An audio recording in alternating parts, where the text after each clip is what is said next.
Hello, everyone, and welcome to this episode of From Page to Stage. I'm your host, Wendy Corner, and this podcast is for authors. Authors who have possibly already gone to stage. Maybe they started on stage and have gone to the page. Or you may be somebody who's an author and quite at the stage yet. So this is for you. We have inspirational and we have aspirational interviews from people who've done both, people who are on the way to the stage. So if you're in either camp, welcome, you're in the right place.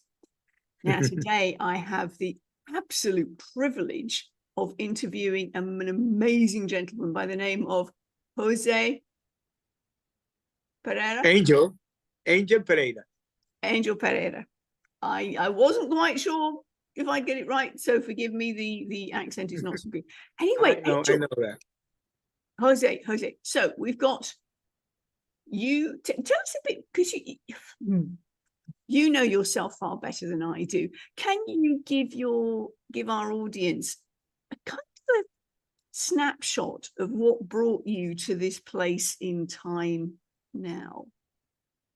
Well, because I in the past was a guy that did a career in oil and gas, and I was really having my perfect life, and even was in the pinnacle of my career at that moment. I was the CEO of an international oil company, but it was a big deal. But that unfortunately that company belonged to the Venezuelan government, and I'm Venezuelan born. Okay. And yeah, because Citgo Petroleum is the company is US based, but it's owned by PDVSA, the petroleum company of Venezuela. Is called PDVSA. Okay. I was a PDVSA officer. I began my career in PDVSA in 1985. So by the time that happened, I already had more than 30 years working with the company. And as I said, I was the CEO. But we're talking about the frame of the 2017. 2017 was here in the US. I live in Houston. Was in the government was Donald Trump. And Donald Trump was really trying to beat the Venezuelan government because this is a communist regime. Okay. So he was really trying to beat this guy. And the situation began to be very tense. We're talking about during all the 2017. And in the half of 2017, they began to impose sanctions to these guys. But you will say what you had to do with that? Nothing. I was nothing to do. I was here in the US running the business. And when I began to see all this back and forward and the dispute, and I told my wife, I don't like what is going in the political side. So I was entitled to get retired, and I went to talk with my boss, and I wanted to go to retire. He back and forward. At the end, he accepted my retirement, but he asked me 4 months to find a replacement. So now we're in October 2017. I flew back to Houston, and I was ready to get retired. I began to prepare my retirement. It became Thanksgiving. My kids was coming to town to celebrate Thanksgiving. I was planning to have a vacation in Aruba because we were revamping a refinery in Aruba, so it was a perfect place to be. So I was preparing my life after retirement. I was planning to be a consultant. My wife has begun a small business, so we had everything done. But unfortunately, life is not as you plan, because sometimes life gives you some turns that you will never expect. Exactly. Correct? Oh yeah. So now we're in November 2017. I'm with my wife in a movie, seeing the world premiere of Superman, because I'm a big fan of Superman. And suddenly begins to ring the phone. I have my phone in my jacket, and I didn't want to take it, but it was so insistent that I said, somebody's calling me. When I saw it was my boss.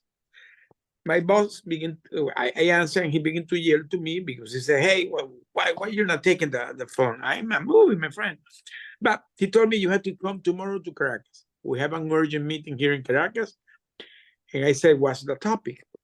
Because of that sanction, they wanted to know how they were going to handle the budget in Venezuela.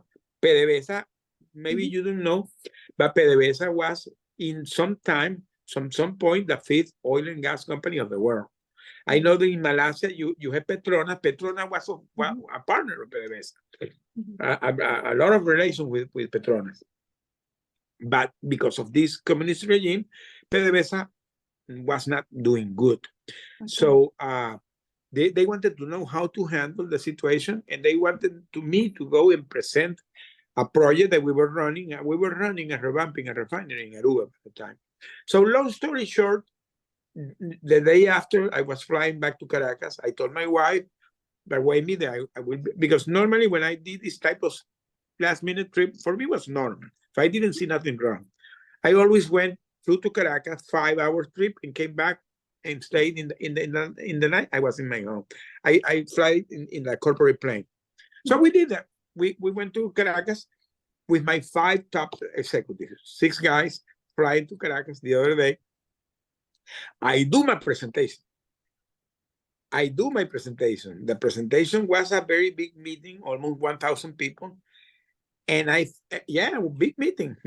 And when I finished the presentation, standing ovation, everybody glad how the project was.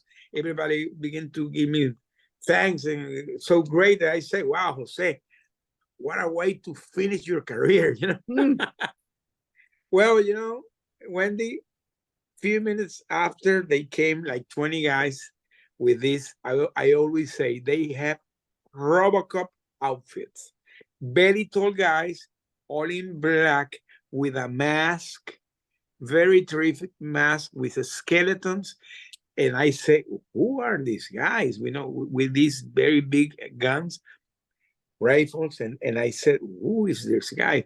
And everybody began to get scared. And the guy that is beside me said, Jose, this is the military counterintelligence police of this country, the DSM.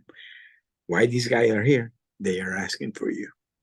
So when I heard that this guy was asking for me, we went to another room because this guy didn't want to, this guy was planning to do a show in front of the 1,000 people.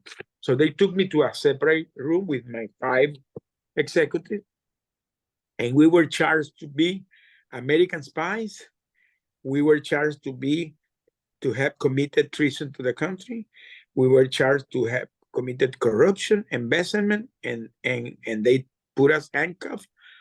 And that day began my worst nightmare that you can imagine during 5 years. We stayed as hostage during 5 years. 5 years. So the first year, of course, was super terrible. And I'm not gonna go in the detail but the point is we went through a lot of things. And when I came back after 5 years of negotiation between the US government and Venezuela, because we became the political part of the relation between Venezuela and the US, we were we were caught in the wrong place, in the wrong moment. And because we were dual citizens. So they took us as pawns. And the US government took the case seriously, and they began to negotiate for us, but the negotiations were so terrible. These guys were asking to get lifted the sanctions. These guys were asking to get lifted the oil ban. So it was a real high politics what was going on. And that's why the negotiation took so long. And at the end, in October 1st, 2022, less than 2 years ago, we came back through a prisoner swap. 2 of the nephews of the president of Venezuela that were here in a prison here in Florida, Biden gave, because now it's Biden in the presidency, gave them a presidential pardon. And they were released and they were swapped. So that's why I came back. But that's only 2 though. And there were 2 guys. Yes. It was a good negotiation. 2 for 2, 2 for 6. 2 for 6. Good maths there. Good maths. Yeah. It was a good negotiation. By the way, it really was a good negotiation. And let me tell you, what I didn't know what was going on. We landed in a Caribbean island, and when we land in that Caribbean island, when the U.S. plane came, I saw that Ambassador Carson, that who negotiated the release, and he already has gone to Venezuela like 3 times, so we were aware about him. And when we saw this guy coming, yay! And I was the first that came from the Venezuelan plane to the American plane. And when we were going to the American plane, we saw these 2 guys coming to the Venezuelan plane. And I asked the ambassador, are these the 2 nephews of Maduro? He told me, yes. I, wow, you did a great negotiation. He told me, well, we did our best. but the point is, forgive me for interrupting, that took a change of administration before the negotiations were I'm not going to say that, because to tell you the truth, that both governments were fighting hard. Okay. Because this was something that was taken very seriously. The first administration didn't make the arrangement because, again, this is very hard negotiation, because, they ask a lot, they begin to hear back and forward, and maybe because of the 2 administrations have different approach of diplomacy, and maybe that this new administration was more like behind the scene negotiation, and it was more effective because he brought us back. Yes. So the point is that when we came back and we discovered that our case was so political, but not only that we were not alone. That our case, like us, was happening in other countries, because now we are aware that this is something that many countries like Venezuela are applying. I can name it. Russia is doing it. China is doing it. Afghanistan, Syria, Cuba, all these countries are doing it, because it's a copy paste. So now I know that there are people in Iran, in China, in Afghanistan, in Cuba, in Russia, in all these countries, because I begin to meet the families of these people. Because when I came back 1 month after, I went to Washington to say thanks and have a, and I went in a meeting and knew all these families. Knowing the people in person that are going through this, it creates you in an immediate connection. Of course. So when I was coming back, I said, man, I had to write about this. I had to begin to talk about this. So that's why I decided to become a public speaker. Right. That's why I created. Can I stop you for a second? So did you actually get any support to reintegrate back into society? Because you've been pretty much, were you in solitary for 5 years? 1 year in solitary confinement, yes. One year, the first year. Yeah. And the second year to the 5th year, we were put together the same. Okay. But yeah, we have had wonderful support, because unfortunately today there are several foundations here in the US, and I'm very connected to them. Good. I can mention it. For example, there is one called Hostage I was just checking on you, because knowing of other people who have been in hostage situations or have been taken from wherever against their will, when they come back into society, it is such a shock, because hey, you've been out of the world for 5 years. My word, things have moved on. Well, let me tell you, Wendy, for me, coming back was, I always say, it was like coming in a time machine, literally. Yes. That was the feeling. Only somebody that has gone through this can understand what I'm saying. It's like coming in a time machine. When they open the door, you come to a world that you don't recognize. Yes. Things are changed. It's a post-pandemic world, by the way. Yes, of course. Things totally change. So I have lost anniversary dates, events. I have 5 years erased of my life. Yes. So it's not easy. And now you're having PTSD events. So it's not easy. No, indeed. But unfortunately, all these foundations give you great support. Yeah. So it was coming back to reality, coming back to the real world. and you connected with the families of others in a similar situation, and that's where you decided you've got to talk about this. So am I hearing that the speaking came before your book? The speaking came before my book, yes. Right, right. Because and it was that whole situation that prompted you to write your book, was it, the memoir? Well, I have a story with my book that maybe the people doesn't know, because I begin to write my book in the jail. Oh. Yes, because in the first year after we were put together, because the pressure in the press and the U.S. government was doing was really hard. So this guy began to relax our situation. So now we're 1 year after, it's 2018. Okay. 2018 was the worst year ever in Venezuela. Because of the sanctions, there is no food, there is no medicine, there is no gasoline, there is no electricity. It was a mess. So we were in that moment in there. And we were having lack of food, lack of medicine, lack of electricity, lack of water, lack of everything. I lost 100 pounds. Okay?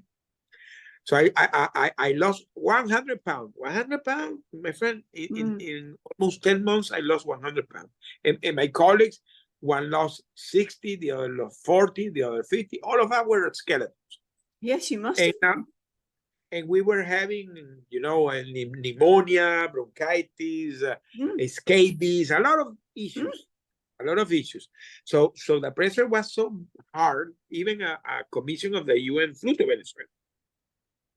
So under all these circumstances, this guy decided to put together and told, okay, we don't have how to provide them food because we don't have food. So ask your family to provide this guy food. My wife began to provide me food from here to the US, but the logistic was really complicated. So what my family decided is that my eldest son, he moved to Colombia. He stayed 4 years in Colombia, providing me food. Every week he was buying food and sending to somebody in Caracas. That guy pick up the food, and the wife of that guy cooked and send it. Imagine the logistics. You were allowed, so you were allowed food parcels in. I'm sorry? You were allowed to get food parcels sent into you. Yeah, but under that condition that my family had to provide. Right. But they didn't try and take it from you. No. What they did is that they allowed us to have 3 days in the week the food. So this guy provided me every 3 day food for example, he came Tuesday, Thursday, and Saturday. Tuesday, he provided me food for Tuesday, for Wednesday, and the beginning of Thursday. Yes. Thursday was Thursday, Friday, and beginning of Saturday. So that way it was a complicated logistic. And he did it, my son did it during 4 years. And when the next cycle of food came, I had to return the trash cans. And in there, I began to smuggle letters. In the double bottom of the trash can, I began to smuggle. I took the risk because I always say it. What could I have lost if I already had lost everything? Yes. So I said I needed to be connected with my family because I was not having connection with them. Sure. And it began to be very effective because the letters began to go through, and my wife began to send me letters, and it began to come through. So now we're connecting through letters. I was writing her every 2-3 days. She was answering me every 2-3 days. And let me tell you, it began to be very effective. This morning, I was talking with my wife, and she was telling me that she missed those letters because those letters became to be so beautiful. I was always waiting for the letter. And when I received the food, for me, it was not the food, was looking. And when I found the letter, was like, my heart was beating, reading, because I knew now how they were going. They knew how it was going. They told me I'm more connected than the negotiations they were going. We created a secret code. I can tell you, my letters, the other day I was talking with a guy, and he told me, one day your letters are going to be in a museum. Who knows? Maybe. But the point is those letters, Wendy, you cannot imagine what I'm going to say. When I came back, my wife has taken the decision that she compiled all those letters and she put it in Word. And I found all my letters already transcribed in Word. So my speaking came before because I didn't complete my book before. But I could have published my book the day after. In a very raw way, but I could have published it. But I took a decision because when I came back from Washington that month, that I met all this family, that I began to think so much. And I said, Jose, you have to do something in the future to help that this not continue happening. So I decided to begin to talk because I wanted to create my own brand. So I opened my social media. By the way, in the past I never had social media. I was zero social media. I remember that you had a position to uphold, and that's not the sort of thing that CEOs did. Well, but I was not. I was a very, very low profile guy because I when I get to the CEO position, I begin to get more forced to do more, but I didn't like it. I was a very, very, very low profile guy, to tell you the truth. So well, I mean, that actually probably worked in your favor because it took a lot more trying to work out who you were and getting something against you. I was a in guy the negotiations. I took, when I was active in my position, all the PR and all the stuff was done through the company, never through my so I never showcased myself. So now I'm in this position that nobody knows me, that I want the people to know me, because now I really wanted the people to know me. So I opened my Twitter account. I remember, if you go back to my webpage, I have all my interviews. The first interview that I did one day after I came back, I did it to a lady in ABC. Okay. And that lady interviewed me, and when she finalized the interview, she told me, Mr. Pereira, what are you going to do now? And I told her, maybe I'm going to be opening my Twitter account and I'm going to become a Twitter guy. And that's what I did. I opened my Twitter account. Okay. Because obviously with Twitter, you've got to really keep your message succinct, haven't you? Because you've only got so many characters. Well, that's why I rip out a little at a time. Correct. I still, my Twitter account, for me, is the way I connect with the hostage community here in the US. I have a big following there, but in that community. My Twitter account is very, very talking to that community. Sure. So now I decided, and I opened my Facebook. In Facebook, in less than 1 month, I have thousands of followers, and basically were ex-co-workers, because during all my career, I worked with a lot of people. Of course, of course. So now all these people that knew me are coming as followers Facebook. And then I open my Instagram, and then a lot of people too. And then I come to LinkedIn, and I discovered that it's a wonderful professional platform. And today, I reached the 7,000 following 1 week ago, and I have a great following in LinkedIn. I do Today Audio Room. I have my newsletter. I begin my own podcast 3 weeks ago. So I begin to be more active, and I discovered that that's the way, not only putting my brand, putting my message out. Yes, exactly. And begin to do the public speaking. And I decided that to write my book after, because now I felt that I was more ready. Okay. Because I had my manuscript raw, waiting for me, and I was doing all this stuff.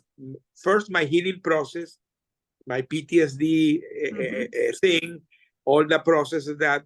Then opening my account, creating my brand, beginning to do public speaking. And when I felt that I really said, okay, now I believe that people know who am I. I have a message already out. Now's the time to write the book. And then I went to the publisher, and now I'm here with there's going to be in 1 week, maybe my book is going to be out maybe in 1 week, ready to go. The Kindle version's out already, but is what you're saying then that the hardback or the physical copy is going to be published in a couple? When have you got a date on that? Because we're recording this on May 30th/31st, but this won't this recording will not be published for Okay, a couple of when weeks. you're gonna publish? Because if this is gonna be published weeks later, maybe when this is aired, already my book is gonna be out. Well, this is what I'm saying. When is the date of your physical publication? Today I received the email of my editor that they expect to have it in 1 week, but because it's too late, I'm gonna call them tomorrow morning to have more precise date, because I want to do a book launching. Of course. I have several things to do, so I need a precise date, but it's gonna be very soon. Sure. We're talking in days.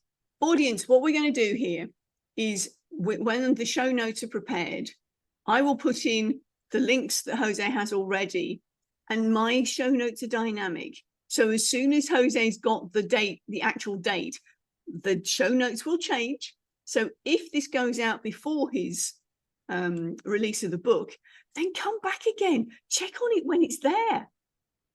All the links will be there in the show notes, so you can check in on all of the ways that you can get hold of Jose, and he will update those as well. So there's no excuse. You can be in on the ground floor of that physical book being published. Great. Okay, Jose. So what we've said is that your speaking came first, then the writing. I've got to ask you, your letters backwards and forwards to your dearly beloved, did you mention them in the book?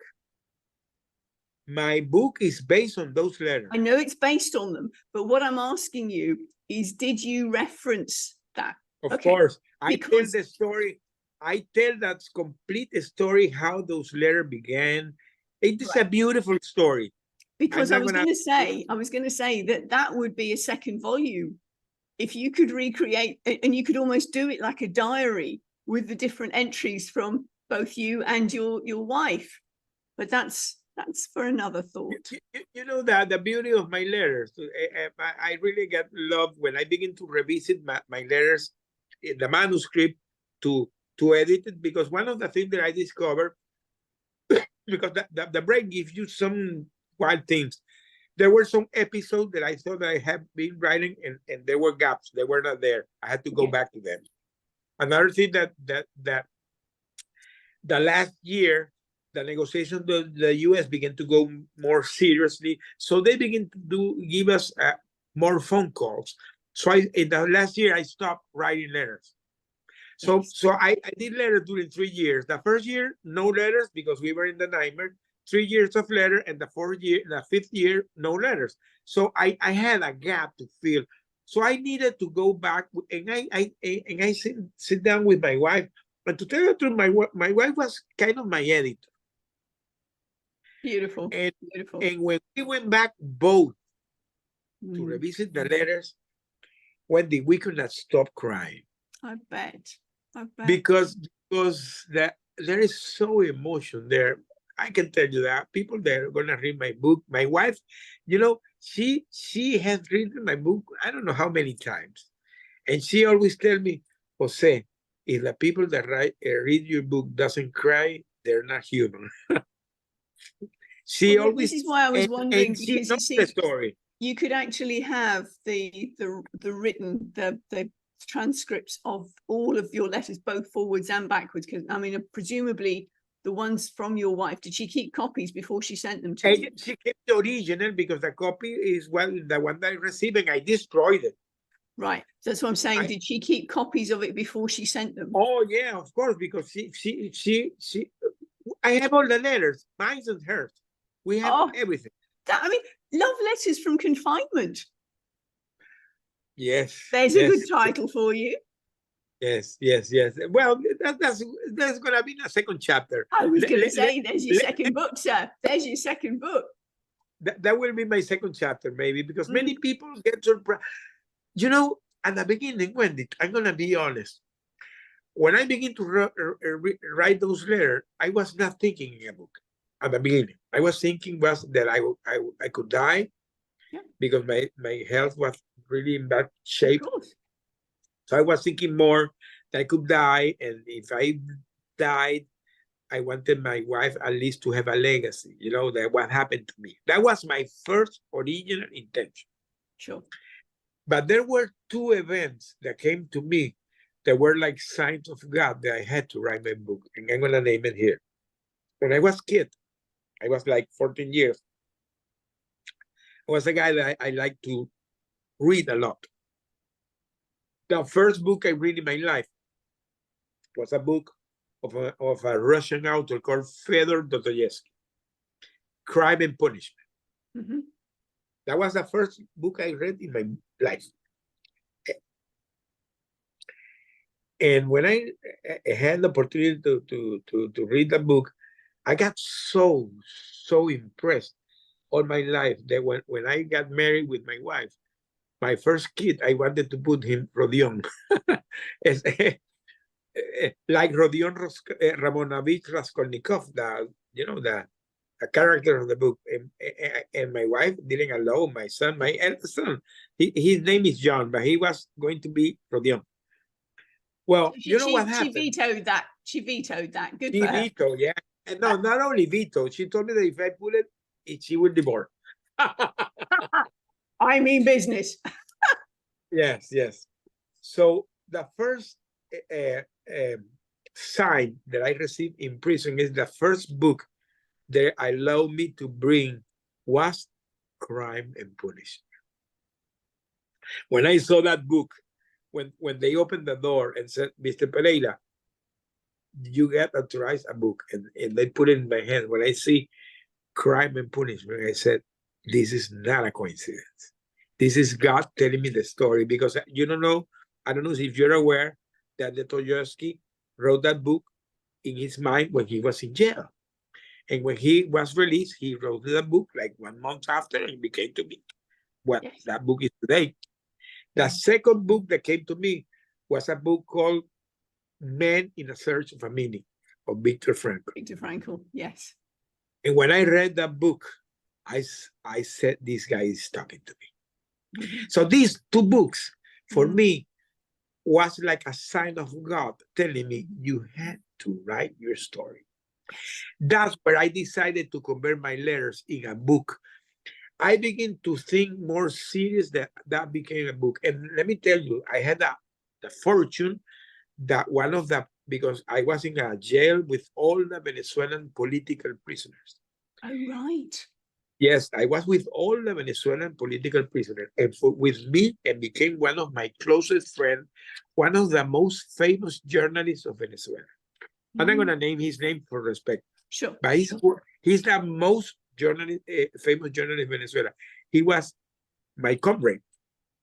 And I told him, I want to write a book. And he began to advise me. So we did morning walks. And every time we were in morning walk, I began to talk. So I had one of the best advisors ever, a famous journalist. So there were many things that for some reason created like a magic through my book. So I'm pleased that my book has all these elements, because that is part of my life, part of my story. And it's filling in those 5 years that you missed out on the world as it was going round, and you were not going round in the same way. Yeah. I was in a time machine. I didn't know what was going on in the exterior world. I was confined in my capsule of time, living my life. As best you could. Yeah.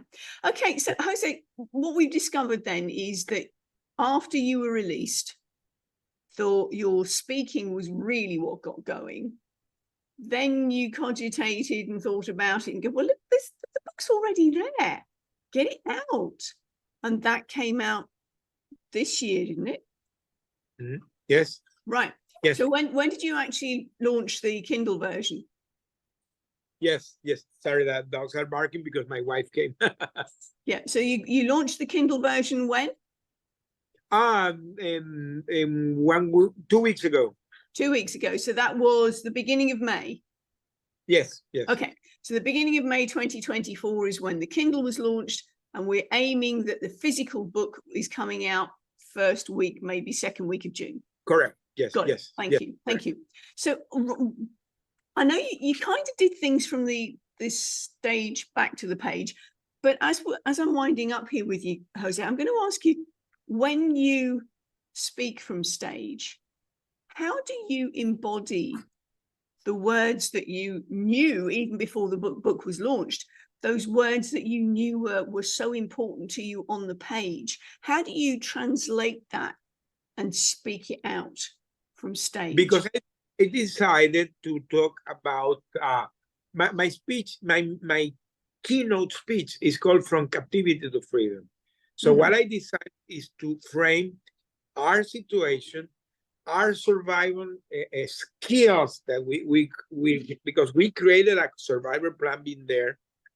So I discovered that for some reason God put us in that situation, but there is a big lesson behind that. And the lesson is that anything in your life you can overcome it. Because we went to that extreme situation, but we did a lot of things that made us survive. So that's why I talk about from captivity to freedom, but embracing that resilience with the faith, with the hope, and the love of your loved one, because that was what happened to us. So this is the way I framed it. And this is what I talk in my book. So my speech is very aligned with I talk in my book. And when I conclude my book, I go to the audience to go, hey, go to my speech, because all are totally connected. Both are totally connected. You're a gentleman of integrity. Everything flows from the same place. I'm a guy, Wendy, I'm not going to say I'm an expert in this, but I'm very planned. So when I begin to do this, I'm gonna say something here. I had also a wonderful blessing that when I came back, one of the person that was part of because we begin to integrate all these hosted families.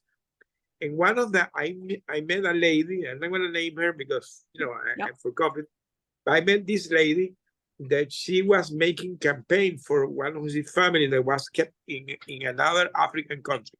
And this lady is like a PR strategy. It's a big deal. It's very, very big deal. She has been PR for very famous people all over the world. And when she began to hear what I was doing, she one day called to me and said, I love what you're doing. I'm going to help you. And she began to advise me. Lovely. And she was one of my biggest advice. She began to say, you had to go here, you had to do this, we had to do that. Let's do it. And she helped me create my brand, my webpage, everything that I had done so far. She was always behind me. By speaking, she helped me a lot. I was not an expert. I had knowledge to speak because when I was a CEO, that's what you do. You speak. Yes, of course. Correct. But I was one not a thing. That's one style of speaking. It's very different doing the keynote and doing your But you know something, because I was a PDVSA guy, maybe because every oil company has a difference. But PDVSA is a company. PDVSA is the National Venezuelan Oil Company. The style of the management always was very competitive. So when you were in the front of the board to have a presentation, you only had like 8 minutes. So you had to craft your message in 8 minutes to get the approval. So it was kind of like doing a TEDx, Yes. It was very similar to do a TEDx because you needed to go boom, boom, boom, boom, and get to the message. So when I begin to speak now publicly, for me it was really easy. Because now I already had a style. I had something that's, for me, is very natural. I talk with my hands. I talk with my eyes. That is something that is really natural for me. I don't have to act. I'm like that. Everybody knows me, knows that I'm like that. I'm very, very kinetic, So but of course I needed to learn. I needed to learn. So now I have this lady that is a very wonderful person giving me all this advice. So I had that blessing. I have all that, that support. Sure. Great, thank you. So you've had some support, but what you're telling me is all the way through, it's the same story, it's the same thread. What you Yes, say from stage is exactly what's in your book. What you have in your totally, book is totally, exactly what you say from totally stage. aligned. And you embody it, you bring it to life with, I think we've all seen this audience, such passion. It's wonderful to see. As we're winding up then, Jose, have we missed anything off? Well, I want to do my movie, of course. This is the next step. I'm gonna say it here. I have a producer that he's pitching hard my docu-series, but we already have approved to do an anthology with a person that's gonna do an anthology. It's gonna be like a like a, anthology of 4 stories that are connected. We're working in that, but I'm also working for the main thing that is the docu-series. And in the future, this can become a movie. Okay, so that's my final rounded up everything. So you're doing an anthology. Are you curating it? I have somebody that's working with me. Yes. Okay, so four different contributors. Are Yes, they all part of the Are they all part of the Citgo 6? No. Okay. Our 4 stories, the 4 stories of people that went through dramatic situations, but they became up and gave a message of hope. And there is a connector. There's gonna be a connector between the 4 stories. The guy that's doing that story is a famous Hollywood producer that he's retired, but did a lot of things in the past in that area. So he's really creating a good project. Lovely. I'm not gonna say more. No. You've just given us a teaser, and audience, when this comes up, when it comes to fruition, remember I said about those dynamic show notes? Come back and we'll put those on the bottom, and we'll probably have Jose back on again. Yeah, would be great. Thank you so much, Jose, for sharing with our lovely audience your from page to stage. Thank you. Thank you for having me. Wonderful. Bye from us. Bye.